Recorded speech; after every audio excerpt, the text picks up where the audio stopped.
Na próxima quinta-feira, dia 1º de setembro, o Tribunal Permanente dos Povos tornará pública a sua decisão acerca do julgamento contra o presidente Jair Bolsonaro, realizado em maio deste ano. Na ocasião, Bolsonaro foi julgado por crimes cometidos contra a humanidade durante a pandemia de Covid-19 e ameaças à democracia brasileira. Para falar com a gente sobre a decisão do Tribunal Permanente dos Povos, nós conversamos agora com Paulo Sérgio Pinheiro, que é cientista político, ex-secretário de Direitos Humanos, membro da Comissão Arnes e professor aposentado do Departamento de Ciência Política da Universidade de São Paulo. Boa noite, professor Paulo Pinheiro. Seja muito bem-vindo. Tudo bem? Prazer falar com o senhor. Boa noite a vocês. Obrigado por estar aqui. Professor, no próximo dia 1º, na quinta-feira que vem, há uma expectativa muito grande porque o Tribunal Permanente dos Povos vai divulgar efetivamente a decisão do julgamento. Eu queria que o senhor falasse para a gente toda essa expectativa dessa decisão. E uma pergunta, ele também será feito de forma simultânea, como foi o julgamento, São Paulo e Itália? Exato. Como a sede do tribunal é em Roma, o que é o secretário executivo, Gianni Tognoni, vai apresentar a sentença e haverá dois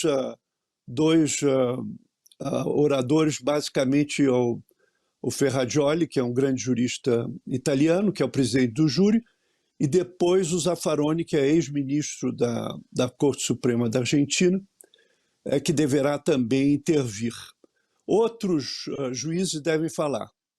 Por que a importância dessa sentença? Essa sentença é importante no contexto que o Procurador-Geral da República não abriu nenhuma investigação, não concluiu nenhuma investigação sobre o que aconteceu durante a pandemia.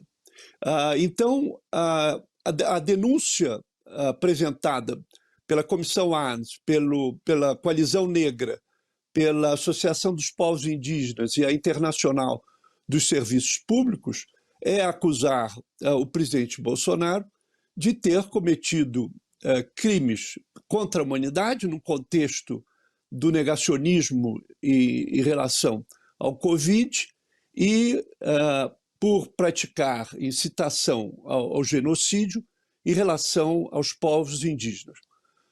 A sentença não foi distribuída, nós só vamos saber a sentença no próprio dia, mas aqui eu posso falar sobre o que foi a acusação e a nossa expectativa. E o que eu queria dizer por último é o seguinte: essa sentença, ainda que simbólica, vai ser a única sentença sobre os crimes perpetrados pelo presidente Bolsonaro. Essa é a primeira validade. A segunda é que 6 dias depois, vamos ver o que o presidente vai fazer.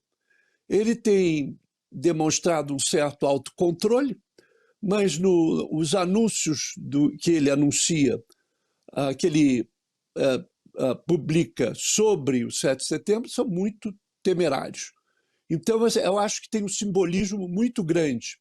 Depois do 11 de agosto, aquelas cartas pela democracia, não só da USP, da Fiesp, mas em todo o Brasil, houve cartas pela democracia.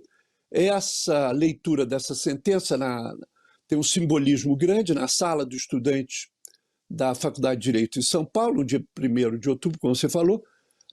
Eu creio que tem um enorme significado. O senhor mencionou que e é um fato, que na verdade essa condenação, se ela for executada na declaração no dia 1º, ela não é uma condenação judicial, né? Ela não procede em processo judicial, mas ela tem uma importância bastante grande, como o senhor bem colocou já, por ser uma condenação, se for assim, né, a primeira condenação sobre os atos de Bolsonaro nesse período da pandemia, contra a população indígena também. Queria que o senhor comentasse a repercussão internacional que se espera desse processo, sendo que nós estamos em processo eleitoral e ele é um dos candidatos à reeleição à presidência da República. A repercussão é grande porque esse tribunal, como nós conversamos antes da sua sessão, ele está na esteira daquele do Tribunal Russell, convocado pelo Bertrand Russell e depois presidido pelo filósofo francês Jean-Paul Sartre. E depois, na formação atual, esse tribunal foi fundado em 79 e já realizou 46 sessões. No entender do secretário executivo, a nossa sessão foi uma das maiores que teve maior repercussão. E mesmo que não seja uma sentença num órgão internacional formal, como, por exemplo, o Tribunal Penal Internacional, ele se conjuga com a queixa que a Comissão Arns apresentou e que está sendo examinada pelo secretariado justamente pelo Tribunal Penal Internacional, que julga pessoas, quer dizer, quem está sendo acusado é o presidente Bolsonaro. Da mesma forma que a sentença, esperemos, acuse o presidente Bolsonaro desses crimes contra a humanidade e da incitação ao genocídio da população indígena. Eu creio que a repercussão no Brasil vai ser importante. É o único grande evento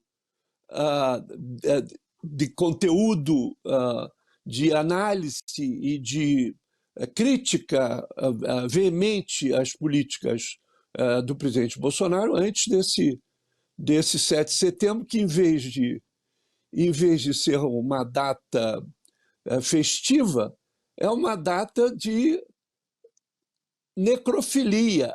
Essa ideia do presidente trazer o coração para fazer uma peregrinação, como a ditadura fez com os ossos do Dom Pedro I, e depois nem cuidou, ficaram abandonados por muito tempo no Museu da Cidade.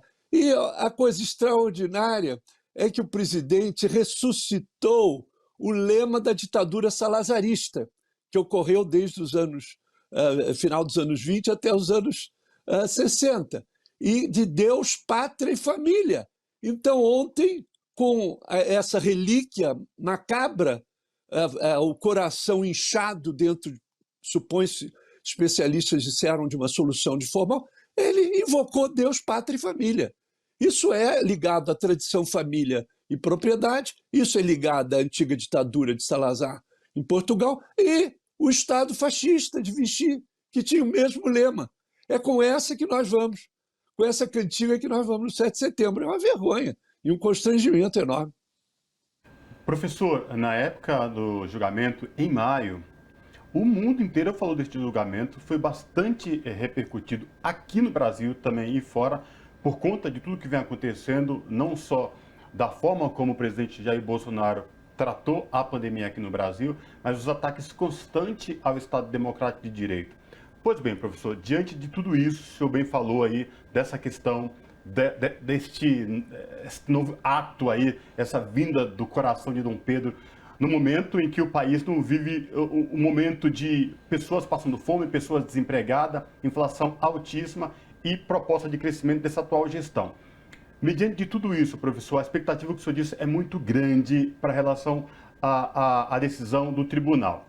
A Ana bem lembrou, ela não tem efeito jurídico especificamente de condenação. Mas do ponto de vista moral e do ponto de vista internacional, é mais uma falácia de que o Brasil se tornou essa questão de pária internacional. Ninguém mais respeita esse país no que diz respeito à política internacional, a respeito aos direitos humanos. Não há nenhuma dúvida nesse sentido. Tanto que tanto o tribunal, a sessão do tribunal E agora, essa leitura da sentença, ela está sobre o título Autoritarismo e Pandemia. Quer dizer que, na realidade, ao mesmo, essas políticas negacionistas, quer dizer, a autoria do presidente Bolsonaro, em termos objetivos, dessas não políticas de saúde, foram letais, né? Nós estamos com quase 700 mil mortos, que não, se outras decisões tivessem sido tomadas, isso não ocorria, e também por o dolo que ficou muitíssimo provado pela CPI sobre a Covid no Senado. Quer dizer, o presidente demonstrou em uma quantidade de falas dele ainda a intenção, quer dizer, em juridiquês se diz doloso, né? Quer dizer, em termos de intencional. Isso é tão importante nos crimes contra a humanidade como também no genocídio. Que o crime de genocídio pode incorrer a tortura, homicídio, escravidão, transferência de população. E no que diz respeito às populações indígenas, esse genocídio vem ocorrendo depois de séculos, mas foi agravado pelas políticas do presidente Bolsonaro numa versão de extrema direita e autoritária. Quer dizer, o fato de nós estarmos com o 7 de setembro, uma ameaça de golpe, quer dizer, isso é que é a comemoração, e ao lado disso, essa coisa grotesca, constrangedora mesmo em Portugal. Eu tenho lido vários colegas em Portugal horrorizados em Portugal ceder primeiro e permitir essa patotada, essa coisa absolutamente desprezível. Quer dizer, claro que não é a culpa do governo português, que aqui esteve com muita simpatia e grandes falas democráticas, mas o Brasil solicitar isso é terrível. E você disse bem, enquanto essa população, 20 milhões nas periferias das grandes metrópoles, não comem. Né? Você tem a política de segurança dizimando a população dos adolescentes e jovens negros em volta das... E você tem, como uma socióloga negra que eu admiro, a Dina Alves, falou, nós temos as prisões como os navios negreiros do Brasil no século XXI. E pior ainda, 300 mil desses 900 mil não têm sentença. Ocorrendo no Brasil, como o meu colega Sérgio Adorno disse há 20 anos, foi uma pesquisa, os brancos, pelo mesmo crime que os negros, recebem penas mais leves. Quer dizer, tudo isso é o escândalo diário que nós convivemos no Brasil com o glacê do bolo, da ameaça do golpe e o coração do Dom Pedro I, informal. É isso, então, para quem quiser acompanhar essa decisão que vai ser proferida no dia 1º de setembro, a TVT vai transmitir no seu canal do YouTube, na íntegra, essa declaração. E a gente agradece demais ao Paulo Sérgio Pinheiro, que é cientista político, ex-secretário de Direitos Humanos, membro da Comissão Arnes e professor aposentado do Departamento de Ciência Política da Universidade de São Paulo, que é a USP. Professor, muitíssimo obrigado pela sua participação conosco hoje e falar de um tema tão importante. Eu que agradeço. Além do mais, fiquei lembrado de todas as coisas que eu já fiz. Um grande abraço para você. Abraço, professor. E lembrando, antes do nosso intervalo, a Rede TVT, o YouTube da TVT é youtube.com/RedeTVT. Coloca na sua agenda, na quinta-feira, a partir das 10 horas da manhã, aí a decisão do julgamento do Tribunal Permanente dos Povos sobre o julgamento de Jair Bolsonaro.